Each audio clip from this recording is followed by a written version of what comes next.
시작하겠습니다. 안녕하세요. 자, 이번 시간에는 페이지 101쪽 개관표 개관할 때, 문화 개관할 때 과학기술과 예술은 고만이라고 그랬는데 더 있네요. 다시 강론으로 들어가서 확인을 합시다. 자, 101쪽 통일신라의 과학기술. 천문학에 대해서는 그냥 한 번만 읽어봅시다. 김유신의 후손으로 당에 가서 음양가의 법술을 배우고 돌아와 사천대 박사가 되어 천문 관측의 책임을 맡았다. 둔갑 입성법을 저술했다. 일식 월식 지진 해성에 출현, 그 밖에 기상이변에 관측됐다. 해시계와 물시계가 제작되었는데 특히 물시계가 중요시되어 성덕왕 때, 그건 줄쳐놓으세요. 성덕왕 때 누곽전 설치, 물시계 관리, 그거 정도만 성덕왕 동그라미 쳐놓고. 별로 그렇게 중요하지는 않다. 수학, 자, 수학도 별로. 건축의 정밀한 수학적 지식이형, 그거 줄.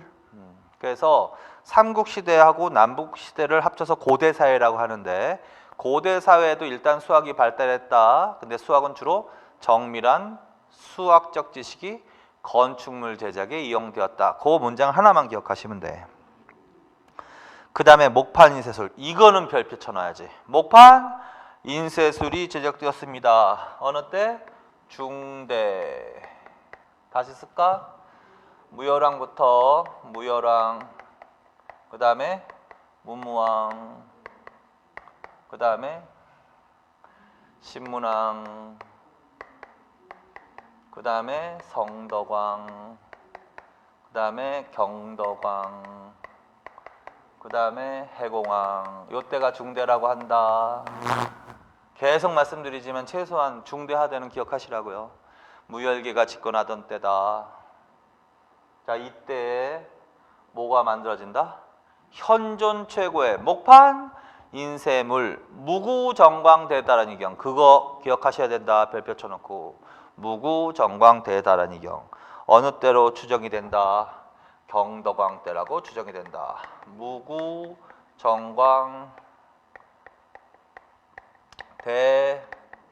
대다라 이경이 제작되었습니다. 의미는 뭐다? 현존 최고의 목판 인쇄물 줄. 목판을 금속 활자 이러면 안 됩니다. 목판 인쇄물. 어디서 발견됐다? 불국사 3층 석탑, 일명 석가탑, 우영탑 줄. 다보탑이라고 하면 안 됩니다. 두루마리로 된 불경, 거기까지만 줄쳐놔. 자, 그래서 불국사 3층 석탑, 석가탑, 아사달과 아사녀의 설화가 깃들어져 있는 탑, 그걸 무영탑이라고 하거든.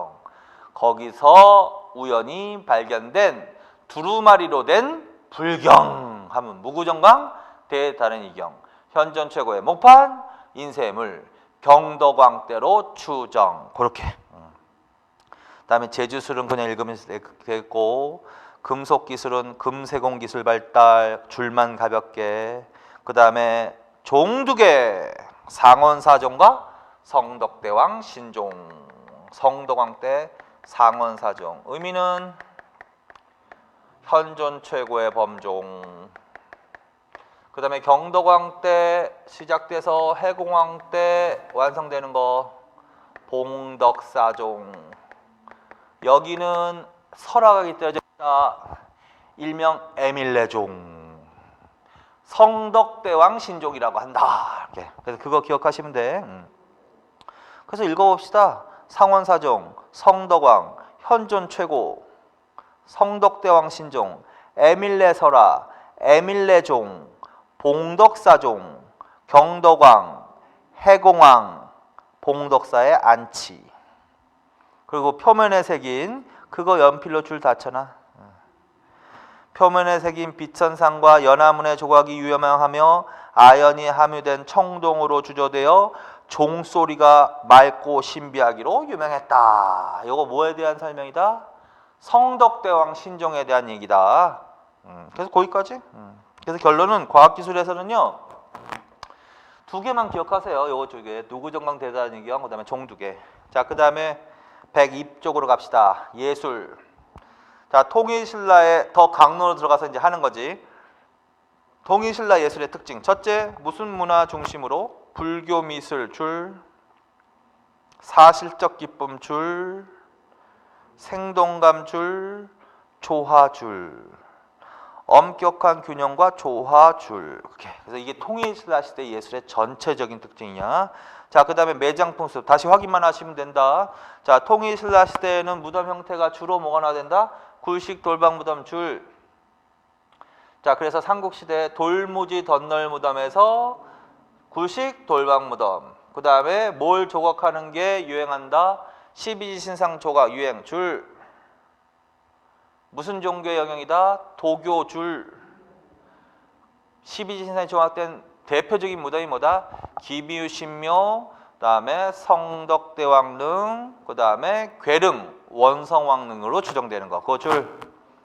그 다음에 또 뭐가 유행했다? 화장이 유행했다. 그래서 통일신라 시대 매장풍습, 굴식돌방무덤, 12지신상, 화장. 그래서 그거 첫 번째 박스만이라도 기억하십시오. 반드시.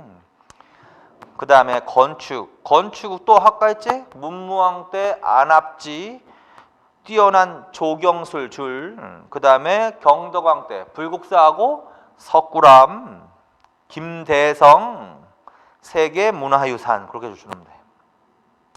그 다음에 탑은 별표. 탑은 잘 나온다고 그랬죠? 자, 그런데 아까 안 했던 전반적인 특징을 하는 거야. 그것도 반드시 별표 쳐놓고 첫 번째 박스에다가. 자, 그래서 통일신라 시대 탑의 특징이 뭐다? 이중기단 위에 3층 양식 완성. 그거 줄. 아까 써놨던 거 있었죠? 왜? 저번 시간에 개관할 때 써놨던 거 있었죠? 자, 그래서 통일신라 탑의 특징 이중기단. 보통 탑을 땅바닥에다 그냥 내려놓을 수 있지만 기단이라고 해서 돌을 깔고 그 위에 올려놓을 수 있는 거야. 그래서 탑을 올려놓는 기초가 되는 돌을 기단이라고 하는 거야.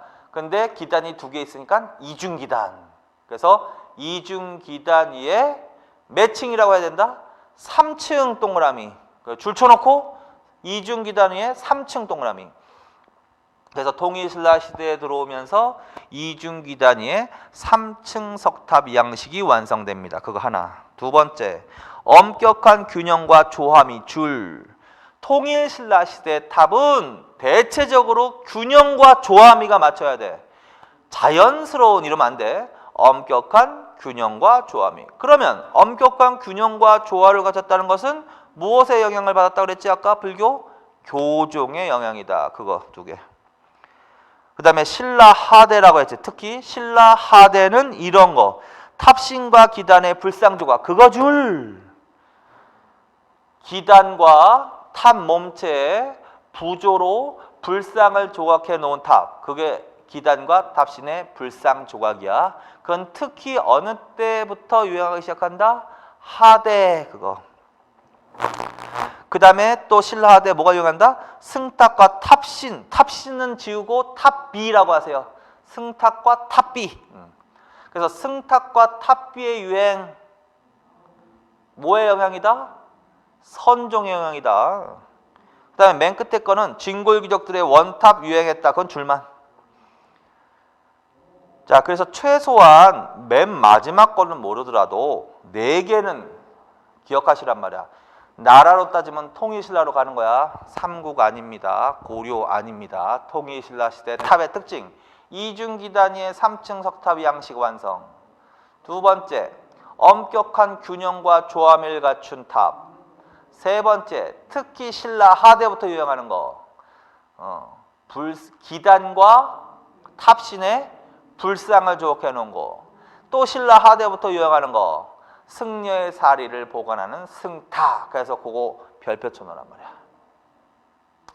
어느 나라 물어보는 거다? 통일신라 물어보는 겁니다. 그 다음에 이제 구체적인 탑 있죠? 그때 했던 거 줄 쳐놓으세요. 박스로 묶거나 4개 다. 불국사, 화엄사, 사사자 3층 석탑. 화엄사, 사사자 3층 석탑. 가문사지 3층 석탑. 불국사 3층 석탑. 불국사 3층 석탑. 석가탑 말하는 거야. 그 다음에 뭐 다보탑 이렇게. 그래서 요거 자 그래서 중대라고 돼 있는 거 있지. 중대. 화엄사 4사자 3층 석탑, 가문사지 3층 석탑, 불국사 3층 석탑, 밑에 다보타. 그래서 크게 4개 계속 머릿속에 다니는 거야. 요거는 통일신라는 맞는데 구체적으로 어느 때로 간다? 중대로 간다. 그러면 이거를 거꾸로 주고서 중대를 물어볼 수도 있다는 소리이기 때문에 그런 거야. 자, 그렇게 그 다음에 가문사지는 감사합니다야. 어느 왕에 대해서? 문무왕에 대해서 감사합니다. 그래서 신문왕 때 완성돼요. 신문왕 때 완성. 그 다음에 불국사 3층 석탑하고 어떻게 해? 다보탑은 묶으셔야지. 이거 어느 절에 있는 거야? 불국사에 있는 거지 뭐. 그래서 불국사. 그럼 경도광 때로 가는 거지. 경도광 때 불국사. 자, 그래서 불국사 3층 석탑, 석가탑, 그 다음에 다보탑 합쳐서 불국사, 경도광 때. 그런데 여기서 불국사 3층 석탑, 석가탑은 일명 무영탑이라고도 한다. 무영탑. 여기서 뭐가 발견됐다? 여기서 현존 세계에서 가장 오래된 목판 인쇄물이 발견되었다. 그거 머릿속에 기억해야지. 그게 뭐야? 무구정광대다란이경. 그거 기억하시면 되지. 자, 그 다음에 탑만의 특징을 한다면 거기 보시면 불국사 3층 석탑 간소하고 날씬. 좋잖아. 간소하고 날씬하다 하면 석가탑으로 가야 돼. 반면에 복잡하고 화려. 좋잖아. 복잡하고 화려. 그럼 뭘로 간다? 다보탑으로 간다. 그것도 바뀌지 않게. 그 다음에 무영탑, 유영탑인데 직역을 하면 무영탑은 그림자가 비치지 않는 탑, 유영탑은 그림자가 비치는 탑. 아마 사료지문에 이런 얘기 나올 거야. 그래서 무영탑은 석가탑을 말하는 거고 유영탑은 다보탑을 말한다. 무영탑에서 무구정광 대다란이경이 발견된다. 그렇게 거기까지. 그 다음에 하대, 경주 창림사 3층, 동화사 비루함 3층, 보림사 3층. 그건 줄만 쳐놓으시고, 양양 진전사지 3층 줄, 쌍봉사 철감선사 승탑. 그거는 줄 묶어버리고 그럼 별표 쳐놔. 별표. 그래서 그게 더 잘 나온다. 앞에 거는 모르더라도 지금 이거 두 개는 확실히 하십시오. 하대. 어느 때? 하대. 이건 중대고, 하대는 무슨 탑이 나와야 된다? 양양 진전사지 3층 석탑하고 쌍봉사 철감선사 승탑. 그거 양양 진전사지 3층 석탑의 특징이 뭐다? 기단과 탑신의 불상을 조각. 그것까지 반드시. 그래서 기단과 탑신의 불상을 조각해 놓은 탑이 유행하다. 그거는 어느 때부터다? 신라 하대. 그 다음에 쌍봉사 철감선사 승탑. 승탑에다 다시 동그라미. 승탑이 유행하는 때가 어느 때다? 신라 하대부터. 무엇의 영향이다? 선종의 영향이다. 승탑이란 승려의 사리를 보관하는 거라고 했죠. 그래서 선종의 영향입니다. 그 다음에 팔각원당형 나와 있나? 줄 쳐놓으세요 반드시. 팔각원당형. 형태는 팔각원당형. 쉽게 말하면 팔각형. 그래서 이것도 그림, 뭐 탑은 그림이 잘 나온다 그랬지. 자, 그래서 그림 보면은 팔각형의 형태를 띠고 있다. 그러면 통일신라의 전형적인 승탑 양식이라고. 자, 그래서 그거 반드시. 그래서 요 탑 4개랑 하대, 양양 진전사지하고 승탑 있죠? 요 두 개는 확실히 제일 잘 나오는 거라 그래서 별표. 그 다음에 뭐 간단하게 그 다음에 이제 불상, 석굴암의 본전물 해가지고 이런 거 줄 한번 읽어만 봐. 석굴암의 본전물. 석굴암은 통일신라시니까 당연히 통일신라 되겠지. 범종 또 2개 외우고, 상원사종, 성덕대왕 신종. 상원사종은 현존 최고. 그다음에 봉덕사종은 성덕대왕 신종인데 일명 에밀레족이라고도 한다. 에밀레설화가 깃들여져 있다. 이렇게. 석등, 법주사, 쌍사자 석등. 그것만 줄쳐놓고. 자, 그래서 이 부분에서는요, 매장풍습 그거랑 탑, 그 정도, 건축 요 정도를 좀 더 신경을 쓰세요. 그 중에서 가장 잘 나오는 거 탑. 자, 그 다음에 이제 103쪽으로 갑시다. 103쪽. 투. 거의 중요한 거 다 해서 문학으로 갑시다. 자, 통일신라 시대의 문학은 뭐가 있다? 향가. 향가 줄쳐놔야지. 향가는 잘 나올 수 있지. 삼국시대부터 통일신라, 특히 통일신라 시대가 전성기란 말이야. 그래서 신라에서 유행한 문학 장르가 뭐다? 향가. 그리고서 이제 그거에 대해서 한다. 자, 이거는 귀족 사회뿐만 아니라 민간에서도 널리 퍼져 유행한 거다. 주요 작가는 승려와 화랑이다. 내용은 무슨 내용이 많다? 불교적 내용, 이거 바꿔 나올 수 있어. 유교적 내용이 가장 많다고. 안 그래? 향가에서 여러분들 유명한 신라의 향가 중에서 안민가라고 있어. 안민가만 유교적인 내용이고 대부분은 뭐야? 불교적인 내용이 가장 많은 거야. 거기까지. 자, 일단 거기까지 정리. 자, 신라에서 유행한 문학 장르 향가, 삼국시대부터 통일신라 시대까지. 그 다음에 이거는 귀족뿐만 아니라 민간에서도 널리 유행. 주요 작가는 승려와 화랑들이 많았고 내용적으로는 불교적 내용이 가장 많았다. 진성여왕 때 각관 이용과 대구화상. 진성여왕 그거 별표 쳐놔야지. 계속 나오지만 하대 그 중에서도 어느 왕?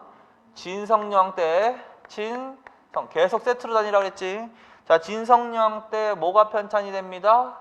3대목이 편찬됩니다. 그거 반드시 기억하세요. 3대목. 여기서 3대는 뭐라고 그랬어요? 상대, 중대, 하대를 3대라고 했고 그래서 상대, 중대, 하대의 향가를 모은 거. 그 3대목. 결론 향가를 모아서 편찬한 거. 3대목. 대구, 화상, 각간, 위홍. 그리고 3대목이 편찬된 시기 하면서 물어보면 진성여왕 때 물어보는 거다. 그러면 두 개가 떠올라야 돼. 밀란하고 최치원. 자, 밀란에 관한 내용은 원종과 애노의 난, 적고적 출현 이런 게 나와야 돼. 최치원, 시무, 십조 이렇게 거기까지. 그래서 그거 기억하시고. 그런데 현재 전하지 않는다. 현재 전하는 향가는 고려처 규녀가 지은 보현시범가 향가 11수와 삼국유사에 실려있다. 삼국유사. 이 신라의 향가는 주로 삼국유사에 실려있습니다. 14수 이렇게. 그다음에 설화문학은 뭐 그냥 한번 읽어보면 설화, 에밀레 설화, 뭐 효녀 지은 설화, 효자 손순 설화 등이 있다. 에밀레 설화와 관련되는 종이 하나 나온다. 그게 성덕, 대왕신종, 봉덕사종이다. 뭐 그 정도만. 서예 김생이라는 사람. 왕이 지체와 비슷하면서도 질박하면서 굳센 신라의 독자적인 서체. 그거 줄쳐놓으십시오. 그거 읽으십시오. 통일신라 시대의 서예 글씨와 관련돼서는 김생이라는 사람 알아놓아야 돼. 근데 이 김생의 글씨가 고려시대까지 유행했다 그랬죠. 그래서 고려시대에 글씨 잘 쓰는 네 사람을 신품사연이라고 부른 거지. 신품사연은 통일신라 시대가 아니라 고려시대에 이런 얘기가 나온 거지. 그 중에 유일하게 고려시대 사람이 아닌 사람이 이 사람이라고 그랬죠. 그래서 김생은 통일신라 시대에 글씨와 관련된 사람이다. 고려시대 신품사연의 한 명이기도 했다. 이렇게. 그 정도. 자, 그 다음에 하쿠오 문화 영향. 하쿠오 문화 줄 쳐놓으세요. 하쿠오 문화. 그래서 이거 헷갈리지 마. 자, 통일신라 시대에도 일본에 영향을 미친다고. 삼국시대에는 미리 그때 삼국시대 할 때 했죠. 삼국의 문화도 일본에 전해져 일본 고대 문화 발전에 영향을 미친다. 삼국이라고 나온다면 이거는 아스카 문화라고 해야 된다. 아스카 문화라고. 그거 다시 한번 확인. 그래서 일본 아스카 문화 형성 발달에 기여했다. 그러면 삼국으로 가는 거야. 그런데 통일 신라 시대 이러면 뭘로 간다? 하쿠라고 하셔야 돼. 하쿠호. 그래서 그거 아스카냐 하쿠냐 반드시 구분하시고. 그래서 예를 들어서 이런 사람이 나오면 강수, 설총, 뭐 원효 이런 사람들 등 나오면 어느 시대로 가야 돼? 이거 어느 시대 때 공부하셨어요? 통일신라 시대로 공부하셨지? 그러면 이제 하쿠오로 가야 되는 거지. 그런데 이 사람은 잘 모르잖아. 심상 줄 쳐놓으세요. 심상도 통일신라로 간다. 심상.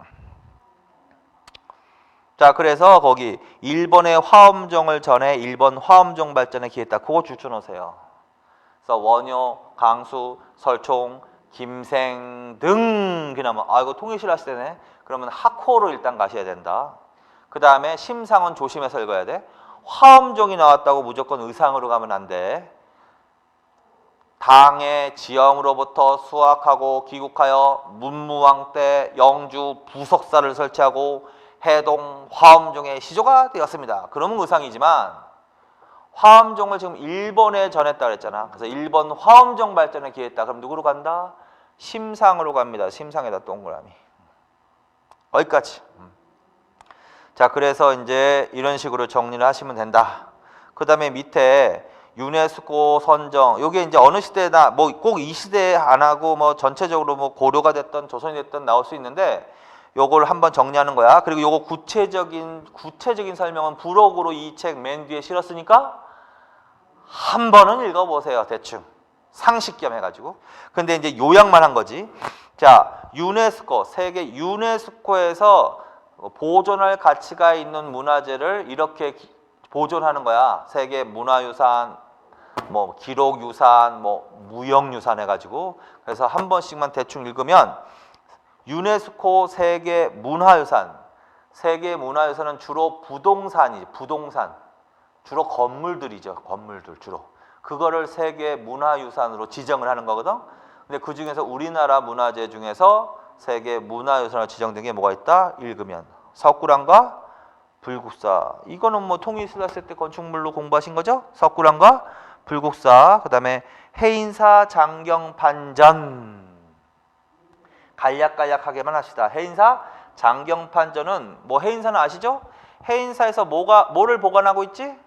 팔만대장경을 보관하고 있지? 그래서 그 팔만대장경을 보관하고 있는 건물을 말하는 거야. 그걸 해인사 장경판전. 팔만대장경은 기록물이니까 그건 기록유산으로 들어가는 거고, 그걸 보관하고 있는 건물 해인사 장경판전. 종묘, 이 종묘는 물론 삼국시대부터 종묘라는 단어가 나와. 근데 이거는 조선시대 종묘 말하는 거야. 자, 종묘는요 왕실 조상들 제사 지내는 곳이야. 왕실 조상들 모셔놓고 제사 지내는 건물. 그래서 왕과 왕비를 포함해서 왕실 조상들 모셔놓고 제사 지내는 건물을 뭐라 그런다? 종묘. 창덕궁. 창덕궁은 조선시대를 대표하는 궁궐이죠. 근데 이제 생각해보면 조선시대 궁궐하면 뭐 경복궁도 있고 뭐 창덕궁도 있고 뭐 창경궁도 있고 덕수궁도 있고 유명한 게 많지. 근데 경복궁이 유명하지. 근데 경복궁이 아니라 뭐다? 창덕궁이라고 하셔야 돼. 그래서 경복궁으로 바꿔나오면 안 돼. 유일하게 바꿔나올 가능성이 있어. 그래서 창덕궁. 그 다음에 수원화성. 수원화성은요 조선시대 정조 때 건축된 거야. 그래서 정조라고 써놔. 그래서 수원화성은 정조를 물어보는 문제다. 그래서 이 정조라는 듣기만 하세요. 그냥 정조는 수원이라는 도시를 계획적으로 만들고 수원에다 성을 쌓은 게 그게 화성이란 말이야. 그래서 수원, 화성은 어느 왕 때 정조라고 써놔. 조선 정조. 그것만. 그 다음에 경주 역사 유적지구. 경주라는 동네. 근데 경주 역사 유적지구가 뒤에 그 부록으로 설명이 나와 있다고 그랬죠? 그래서 5지구 정도로 나눠져 있어. 그거는 반드시 조금 봐놔. 그래서 뭐 남산지구, 그 다음에 뭐 대능원지구, 그 다음에 무슨 뭐 황룡사지구, 산성지구, 뭐 이런 식으로 지구, 여러 지구로 나눠져 있다고. 그래서 그거 한번 보십시오. 그 다음에 고창, 화순, 강화, 고인돌 유적지. 이거는 맨 처음에 선사시대 할 때 했던 거지. 고창, 화순, 강화, 고인돌 유적지. 고인돌은 거성문화라고도 하는 거지. 거성문화. 우리나라가 전 세계적으로 고인돌이 가장 많은 나라 중에 한 나라라고 그랬지. 그래서 그 중에서 고창, 화순, 강화도, 거성문화, 고인돌 유적지가 세계문화유산. 고인돌은 어느 시대 물어보는 건가 그럼? 청동기 시대 물어보는 거죠. 그 다음에 제주 하산성과 용암동굴은 그냥 눈으로 줄만. 조선시대, 조선 왕조 왕릉 뭐 별로 뭐 설명 끊고.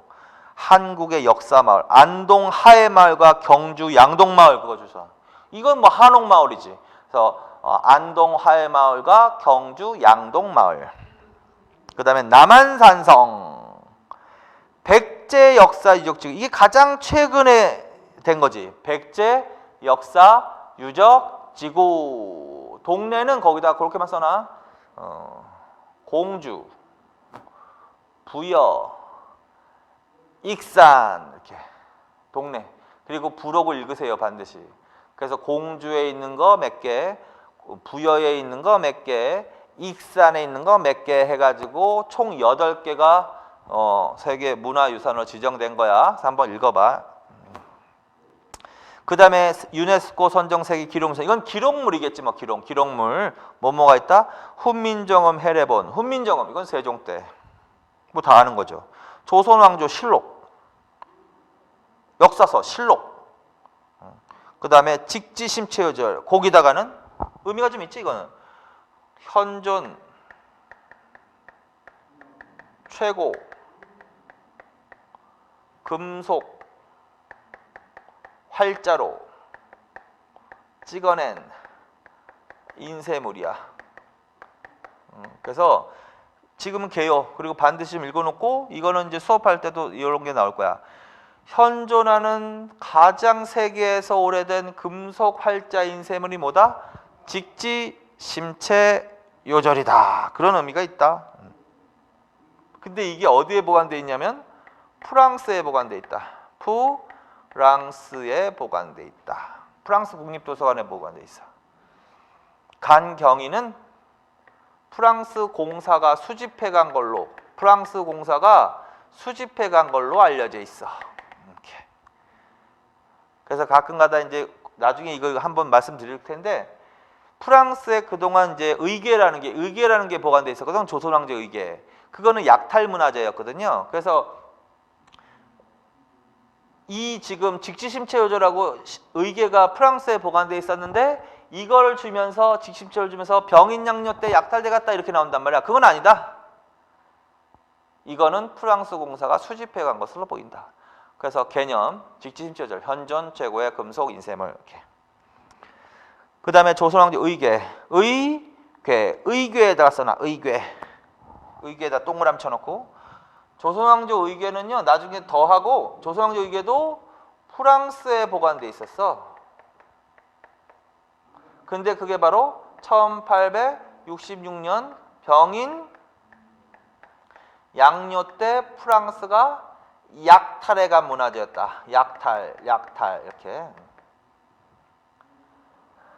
그래서 그동안 이건 약탈 문화재로 가는 거야. 의궤는.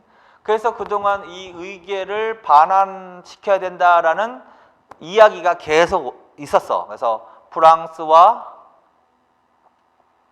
한국, 대한민국 사이에 이것에 대한 반환 협상이 지속되고 있었다. 그러다가 결국은 지금은 반환이 됐거든. 그래서 화살표 쫙 긋고 따로 조금 정리하시면 돼. 뭐 2011년 임대 형식으로 반환되었다. 이렇게나. 자, 그래서 결국 이건 약탈 문화재였기 때문에 반환 협상이 추진되었었고 결국은 2011년에 프랑스로부터 다시 대한민국으로 반환됐거든요. 그런데 임대 형식으로 반환됐어. 빌려주는 방식으로 반환된 거야. 소유권이 바뀌지는 않았어. 그래서 그 정도만. 자, 그 다음에 대장경판 및 재경판. 그건 당연히 고려야. 고려 대장경판 및 재경판. 고려. 근데 이건 뭘 말하는 거냐면 그게 바로 팔만대장경을 말하는 거예요. 팔만대장경을 말하는 거야. 그래서 이것도 고려시대 때 만들어진 거죠. 팔만대장경, 그 다음에 등재경판. 이거는 어느 때 만들어진 거냐면 몽골 침입 때. 몽골 침입 때 시 강화도에서 주로 만들어진 거야. 이거 나중에 공부할 때 이것도 한번 볼 거니까 지금은 대충 개념 정도만. 그리고 구체적인 내용을 부록에서 한 번을 읽어보세요. 자, 그래서 지금 현재 남아있는 것이 고려 대장경판 및 재경판인데 그게 일명 팔만대장경 및 재경판이다. 그거는 고려 몽고 침입 때 강화도에서 만들어졌다. 근데 그게 지금 어디에 보관되어 있을까? 해인사에 보관되어 있다는 거지. 그래서 그 해인사에 보관되어 있는 곳을 해인사 장경판전이라고 한 거지.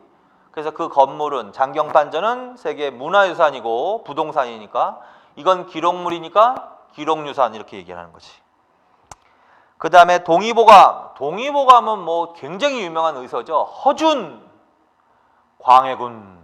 그래서 광해군 때 편찬된 의서야. 광해군 허준. 그 다음에 일성록. 자, 일성록은요 조선시대 왕의 일기를 말하는 거야. 일성록은 왕의 일기. 왕의 일기를 편찬한 거를 일성록이라고 한다고. 그래서 왕의 일기라고 해놓고 이 일성록이 조선왕조 실록 편찬하는데 참고자료로 사용되는 거거든. 그래서 왕의 일기 실록의 참고자료인데 이게 이제 정조 때부터 작성되기 시작해서 정조를 물어볼 가능성도 되니까 조선 후기 정조. 조선 후기 정조 관련되는 게 수원 화성이라는 세계문화선도 있고 일성록. 그 다음에 5.18 광주 민주화운동 기록물. 자, 이거는 현대사에서 의미가 있는 건데 이건 민주화운동이야. 민주화운동. 그게 이제 일어난 해가 1980년 5.18 광주 민주화운동이라고 한다. 이거는 누구에 저항한 민주화운동이냐면 신군부에 저항한 민주화운동이야. 그 정도의 개념 정도는 알아두시면 되지. 1980년 5월 18일 광주 민주화운동은 신군부에 대한 저항이다. 자, 그 다음에 난중일기. 이건 뭐 아시죠? 난중일기. 이순신이 쓴 거잖아. 임진왜란 중에. 난중일기. 그 다음에 새마을운동 기록물. 새마을운동 기록물. 이것도 현대사회 때 문제가 나올 수 있는 건데 새마을운동과 관련돼서 그거는 70년대부터야. 70년대부터 박정희 정부라고 해놓으면 돼. 박정희 정부. 박정희 정부 농촌 근대화 운동이다. 이게 새마을운동. 그 다음에 작년 가장 최근에 선정된 게 KBS 이산가족 찾기 생방송에 관한 기록물. 그래서 1980년대에 이산가족 찾기를 목적으로 KBS에서 생방송을 실시한 게 있거든요. 근데 그게 호응이 엄청나게 많아가지고 한 6개월 이상 간 거야. 맨 처음에는 한 일주일 조금 하려고 했거든. 그래서 이게 엄청나게 호응을 얻어서 장기간 갔고 여기에 관련된 기록물이 바로 또 세계 기록유산이야. 그다음에 유교 책판. 유교 책판은요 조선시대 성리학자들이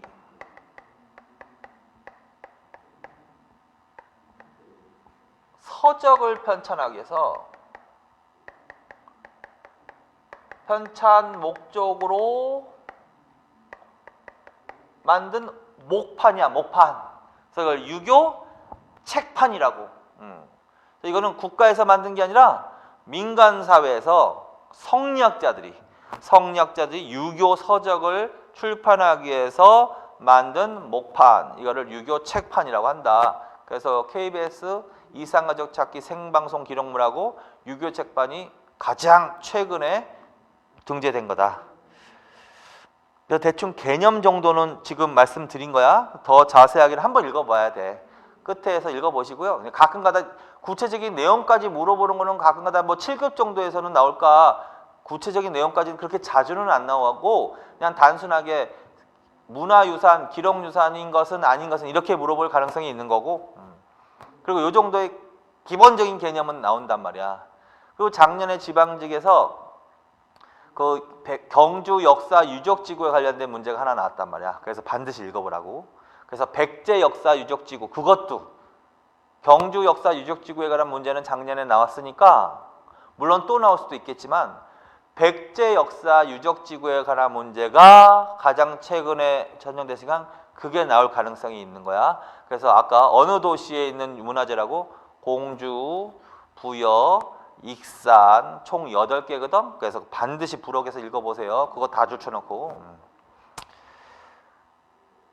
여기를 두 개를 주로 중심으로 하고 세계 무형유산은 한 번만 읽읍시다. 그냥 종묘 제레미, 종묘 제레악, 판소리, 강릉 단오제, 강강술래, 남사당놀이, 처영무, 영산제, 제주 칠머리당 영둥굿, 대목장, 가공, 매사냥, 한산 모시짜기, 택견, 줄타기, 아리랑, 김장문화, 농악 이렇게.